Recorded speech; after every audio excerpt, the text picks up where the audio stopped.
नहीं रहेगी। आप बगैर बीजेपी के जीत नहीं पाएंगे।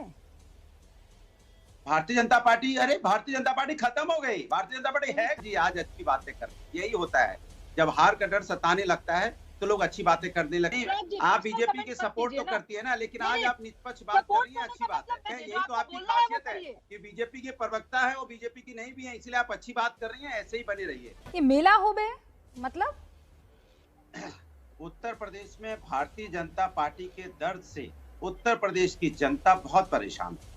उत्तर प्रदेश की जनता इंतजार कर रही थी कि कैसे आचार संहिता लगे, चुनाव की डेट आए, और इनके मंत्री विधायक भी यही इंतजार कर रहे थे कि जो तानाशाही सरकार है उससे कैसे मुक्ति मिले। इसलिए आप देखेंगे उत्तर प्रदेश में इस बार मेला हुई बे, फिर खेला हुई बे, उसके बाद भाजपा का खदेड़ा हुई बे। उत्तर प्रदेश के अंदर में भारतीय जनता पार्टी के टिकट पर लड़ने वाले लोग नहीं मिलेंगे आपको। अभी 2 दिन और रुक जाइए। भारतीय जनता पार्टी जिस तरह से पुराने केसेस देखिए अब उखाड़ने लगी ना, अब जैसे ही स्वामी प्रसाद इनके जो हमारे मौर्य जी जैसे ही आए, वैसे ही उनके देखिए किस तरह से उनके ऊपर में केसेस निकलने लगे। ये हालत है उत्तर प्रदेश की। उत्तर प्रदेश की सरकार परेशान, हताश है। अब ये हथकंडा अपनाना चाहते हैं, अब ये केसेस पुराने एफआईआर ये वो खोजेंगे, लेकिन कोई फायदा नहीं है। जनता ने आपके ऊपर में आपको हटाने की एफआईआर कर दी है। अच्छा, जनता ने एफआईआर कर दी है। अनुराग भाई एक बात तो बताइए, उत्तर प्रदेश में नहीं रहेगी। आप बगैर बीजेपी के जीत नहीं पाएंगे। भारतीय जनता पार्टी, अरे भारतीय जनता पार्टी खत्म हो गई। भारतीय जनता पार्टी है कहां जो आप उसका नाम ले रही हैं? सवाल का जवाब दीजिए ना। आपका सवाल का जवाब है, जब तक बीजेपी के नेता आपके पास नहीं आएंगे आप लोग जीत नहीं पाएंगे। ये बीजेपी के नेता नहीं है, जनता के नेता हैं। बीजेपी के नेता जो हैं वो आप जानती हैं, उनको बताने की जरूरत नहीं है। ये जनता के नेता थे। ये कुछ दिन तक इधर उधर थे, लेकिन उनकी समस्या का समाधान सरकार ने नहीं किया। वो अपनी समस्या मांगते रहे सरकार से, लेकिन सरकार तो तानाशाही है। ये बात करते करते आपके दिल की धक धक हम सबको सुनाई दे रही है, क्योंकि ये साहब जो कभी बीएसपी के हुआ करते थे, फिर बीजेपी के हुए, अभी ये जो आपके दिल की धक धक है वो इसलिए हमको सुनाई दे रही है कि कल वो साइकिल को छोड़ के और कहीं और भी जा सकते हैं। ये आजकल उत्तर प्रदेश के चुनावी वैज्ञानिक, मौसम वैज्ञानिक कहलाए जा रहे हैं, पता है ना आपको। आप ये भी मान लीजिए कि इसके पहले भारतीय जनता पार्टी लोगों को कहती थी कि हमारे पास सब आ रहे हैं। पश्चिम बंगाल में यही कर रही थी ना, इनके पास सब जा रहे थे। नहीं वो तब उनसे सवाल किया गया था। अनुराग जी वो तो आप अच्छे से जानते हैं, आप मेरे डिबेट का हिस्सा रहे हैं। बात तो पूरा होने दीजिए। ये सवाल तो बीजेपी से पूछा गया है कि आप कौन सी भला वॉशिंग मशीन है कि आपके साथ आने के बाद जो है सारे दाग मिट जाते हैं। वो पूछ लिया, अब मैं आपसे पूछ रही हूँ। सुनिए, मैं बता रहा हूँ ना, भारतीय जनता पार्टी का साथ सब छोड़ रहे हैं, ये साफ जाहिर है। आज तक भारतीय जनता पार्टी के पास लोग जाते थे ना, भारतीय जनता पार्टी को छोड़ रहे हैं। अब धक धक जो बढ़ी हुई है भारतीय जनता पार्टी की, दिल्ली वालों की, लखनऊ वालों की बढ़ी हुई है। इनसे पूछिए जो इनकी नींद उड़ गई है कि इनके पता नहीं कौन और लोग रहेंगे कि नहीं रहेंगे। इनसे जरा ये पूछ लीजिए कि क्या पूरी कैबिनेट तो नहीं चली जाएगी, या बीजेपी खत्म हो जाएगी, या बीजेपी का नामो निशान मिट जाएगा। बीजेपी का नामो निशान मिट जाएगा। आपने पूरी तैयारी कर ली है। शुभरास्ता पार्टी ज्वाइन कर रहे हैं, वो एक ग्रुप का रिप्रेजेंटेशन कर रहे हैं। ये हमें आगे आने वाले कुछ एक सप्ताह में और ये पिक्चर क्लियर होगी कि बीएसपी का सामने न आना, समाजवादी पार्टी का आगे आना, क्या सच में जिस वोट बैंक की आप बात करें, सतीश जी वो समाजवादी पार्टी की तरफ गया है। अच्छा ठीक है, मुझे अच्छा लग रहा है सुभ्राष्टा जी आज अच्छी बातें कर। यही होता है जब हार का डर सताने लगता है तो लोग अच्छी बातें करने लगते हैं। अच्छी बात है सुभ्राष्टा जी, आपको बधाई। ऐसी बातें करते रहिए हमेशा। नेता आप हैं, नहीं आप बीजेपी के सपोर्ट तो करती है ना, लेकिन आज आप निष्पक्ष बात कर रही हैं, अच्छी बात है। ऐसे ही रहिए, ऐसे ही रहिए, ऐसे ही रहिए। आप घोषित प्रवक्ता बीजेपी की है, आप घोषित प्रवक्ता बीजेपी की है। यही तो आपकी खासियत है कि बीजेपी के प्रवक्ता है, वो बीजेपी की नहीं भी है, इसलिए आप अच्छी बात कर रही हैं। ऐसे ही बनी रहिए, क्योंकि ये समाजवादी बहुतों को अच्छा कर देगी। आपको अच्छा कर दिया, इसलिए आपको बधाई। समाजवादी पार्टी ज्वाइन की, आपने पार्टी पॉलिटिक्स खुद की है, तो इसमें मैं क्या करूं? व्यक्तित्व का नहीं, हो गया। अब आप अच्छी बातें कर रही हैं। ठीक है, आपने अपनी बात कह दी 5 सेकंड में। आपने 5 सेकंड में हटे थे तो लगता था कि भारतीय जनता पार्टी का पर 2014 के बाद तो आपने भी कितनी बार कहा है कि चीजें बदल गई हैं। उसके बाद से तो चुनाव के तरीके बदल गए हैं, मतदान के तरीके बदल गए हैं, और इसीलिए सवाल ये बनता है कि आप कहना ये चाह रहे हैं कि बीजेपी में आओ तो वेलकम, जाओ तो भीड़ कम। नहीं, मैं यह भी नहीं कहना चाहता। मैं ये निष्कर्ष रूपका जी नहीं क्यों निकालूंगा, मैं ऐसा निष्कर्ष नहीं निकालूंगा। मैं यदि वो आ जाते तब भी मैं ये नहीं कहता कि किसी एक व्यक्ति के आने से पूरी मंत्री का जाना, रागी साहब, कोई छोटी बात तो है नहीं। श्रम मंत्री, आपके पर्यावरण मंत्री, आपके सरकार का कुंबा, वो जो जिसे कहते हैं ना मेजर ऑर्गन्स, वो अगर निकल रहे हैं और दूसरी पार्टी का दामन थाम रहे हैं, तो नैरेटिव तो यही बिल्ड हो रहा है ना कि कुंबा संभाल नहीं पाए महाराज। देखिए, आपने देखिए निष्कर्ष ये आपका निकालना बिल्कुल वाजिब है, ये जायज है।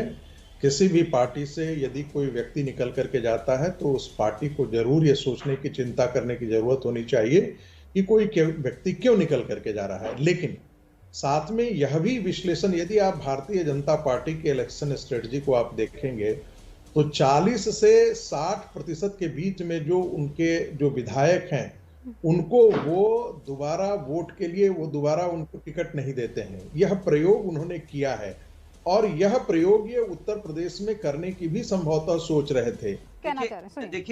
देखिए सुब्राष्ट्र जी कितनी आसानी से कह रही हैं कि वो जमीन पे कितनी काम करते हैं, उसके हिसाब से पाते। आप साहब बोलिए ना, बीजेपी खत्म हो रही है, बोलने में क्या दिक्कत है आपको? जब दूसरी जगह से टूट के आते थे तो यही सुब्राष्ट्र जी बोलती थी नहीं, चूंकि भारतीय जनता पार्टी का जनाधार बढ़ रहा है इसलिए लोग आ रहे हैं। आज समाजवादी में लोग आ रहे हैं तो आप कह रही कि नहीं, उनको पार्टी उसका मूल्यांकन करेगी। जनता ने मूल्यांकन कर दिया, सुनिए, जनता ने मूल्यांकन कर दिया। सुन तो लीजिए, जनता ने दोनों बातें अपनी अपनी सही कर रहे हैं। मैं कह रही हूँ एक एक करके दर्द दिया उत्तर प्रदेश। अनुराग भदौरिया की इस बात में तो दम है जब वो ये कह रहे हैं कि जब बीजेपी से कोई जुड़ता है, वो कितना ही छोटा या कितने ही बड़े कद का नेता हो, तब कहते हैं कह रहे देखिए जनाधार बढ़ रहा है, और अगर वहीं से टूटकर समाजवादी पार्टी से जुड़े तो आप कह रहे हैं कि इनका मूल्यांकन होता है। नहीं, वही कह रहा, आप जनता ने मूल्यांकन कर दिया। अनुराग जी, आप ही का सवाल पूछ रही हूँ, आप ही का सवाल पूछ रही हूँ। एक सेकंड जी, रूबिका जी, मैं आपकी बात में भी दम है, अनुराग जी की बात में भी दम है, लेकिन ये बात मैं नहीं कह रही, मैं एक इंडिपेंडेंट ऑब्जर्वर के रूप में ये बात कह रही हूँ। अगर मैंने कभी ऑन रिकॉर्ड ये कहा हो, भाजपा के प्रवक्ता क्या कहते हैं उसमें मत जाइए, मैंने कभी तो अभी कह दीजिए, क्या फर्क पड़ता है? मुझे आप लाइए एक सेकंड, अनुराग जी, आप कह दीजिए जो सच है वो बोल दीजिए। नेता है आप, है ना? सच बोल दीजिए। अरे मैं तो आपका सम्मान करता हूँ, आप तो बहुत ही अच्छी बात बोल दीजिए। भारतीय जनता पार्टी सक्षम नहीं है, भारतीय जनता पार्टी उत्तर प्रदेश में चुनाव लड़ने लायक नहीं बची है। अब भाई आप ही बताओ ना, जिनके अपने कोविड काल में गए हो और बीजेपी ये कहे कि एक व्यक्ति की मौत नहीं हुई, तो क्या उस व्यक्ति के परिवार में दर्द नहीं होगा कि हमारे घर का परिवार का एक व्यक्ति चला गया और बीजेपी कह रही कोई व्यक्ति नहीं गया यहाँ कोविड काल में? तो लोगों के अंदर दर्द है ना। किसान 700 किसानों की मौत हो गई, आप उसको मवाली खालिस्तानी पाकिस्तानी बता देंगे तो अनुराग जी, आप क्या चाहते हैं? शुभ्रास्ता वही बात तो कह रही है, शब्द अपने चुन रही है, वो अपने शब्द चुन रही है। आप कह रहे हैं कि नहीं, जो शब्द मैं कह रहा हूँ वही शब्द नहीं सुब्राष्ट्र, ये तो गलत बात हुई। वो अपने शब्दों में वही बात कह रही है जो आप कह रहे हैं, और मैं आप दोनों को सुन रही हूँ, इसीलिए वो मूल्यांकन मैं उससे जायज ठहरा दूं। एक सेकंड, मैं चाहता हूँ सुब्राष्ट्र जी आज सच के साथ खड़ी हो जाए, क्योंकि वो अच्छी नागरिक हैं। अरे वो सच के साथ खड़ी हो जाएंगी, पर आप कह रहे नहीं, आप तो लाल टोपी लगा के सच के साथ खड़ी रही, ये तो गलत हो जाएगा ना।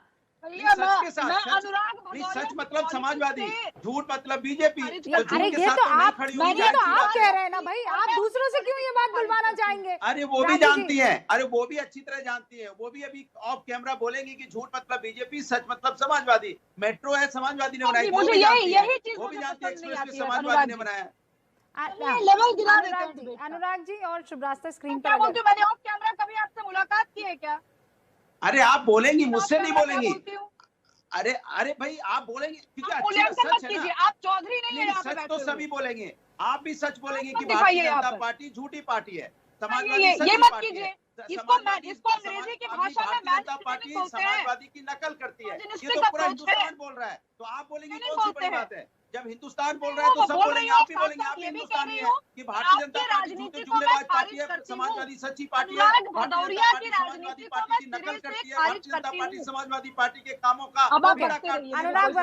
अनुराग भदौरिया, आप रुक जाइए। वो सीधे तौर पर ये कह रही हैं कि वो आपकी राजनीति को सिरे से खारिज करती हैं, वो ये कह रही हैं कि उनकी आपसे ऑफ कैमरा कभी बातचीत भी नहीं हुई है, तो फिर आप ये आरोप कैसे लगा सकते हैं कि वो ऑन एयर क्या बोलती हैं या ऑफ एयर क्या बोलती हैं? अच्छा ठीक है, अब ये पर्सनल बातचीत हो जाएगी। अनुराग जी, मुझे पता है आज की तारीख में आप बहुत कॉन्फिडेंट हैं और होना भी चाहिए। एक बढ़िया लोकतांत्रिक लड़ाई तभी हो सकती है जब विपक्ष और सरकार दोनों ताकतवर हो। ये इसके लिए आपको बहुत सारी बधाई, लेकिन इसका विश्लेषण आज की तारीख में करना जरूरी है। ठीक है अनुराग जी, मैं आऊंगी एक सेकंड। मैं अपनी बात कह दूं, मैंने बोला कि हिंदुस्तान उत्तर प्रदेश का हर व्यक्ति यही कहेगा जनता पार्टी झूठी है, तो सुब्रत जी भी कहेंगे उसमें गलती क्या है? अगर ऐसा होता, अगर ऐसा होता अनुराग भदौरिया जी, अगर ऐसा होता तो अगर ऐसा होता, सुनिए, अब वो आप जो चाह रहे हैं वो देश की जनता चाहती है, उत्तर प्रदेश की जनता चाहती, तो आप यहाँ बैठे होते, आप तो मंत्री हो गए होते। चाह रही है ना, आप चाह रही है ना,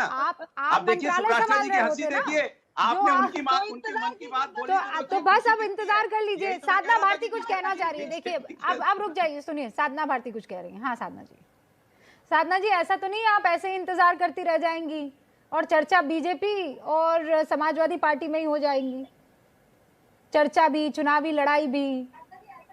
धर्म में लड़ाई कराने पे विश्वास रखते हैं। हाँ, हमारी लड़ाई है, तो हम तो ये कह रहे हैं, कांग्रेस की शुरुआत से बात है रूबिका जी, कि चुनाव में ना मस्जिद की बात हो ना शिवालों की बात हो, प्रजा बेरोजगार है पहले निवालों की बात हो। हमारी नींद को ना दिक्कत है ना भजन से ना अजान से है, हमारी नींद को दिक्कत किसानों को कुचलवाकर मरवाने वाले उस हैवान से है, और उस हैवान को बचाने वाले, उस कातिल को बचाने वाले हुक्मरान से है। तो हम तो उस पर लड़ाई लड़ रहे हैं। आप कह रहे हैं कांग्रेस नहीं दिख रही, अरे हाथरस से लेकर उन्नाव से लेकर जितने भी महिलाओं के साथ अत्याचार होते हैं, कांग्रेस ने आवाज उठाई है और लड़ाई लड़ी है मजदूरों, गरीबों और किसानों की। हम खड़े रहे हैं उनके साथ, और हमारी लड़ाई उसी पर है। हम जात धर्म की बात ही नहीं कर रहे। मैं तो ये कह रही हूँ कि देखिए, विभिन्न फूलों का गुलदस्ता देश होता है, गुलदस्ते में विभिन्न प्रकार के फूल रहते हैं, तभी अच्छा लगता है।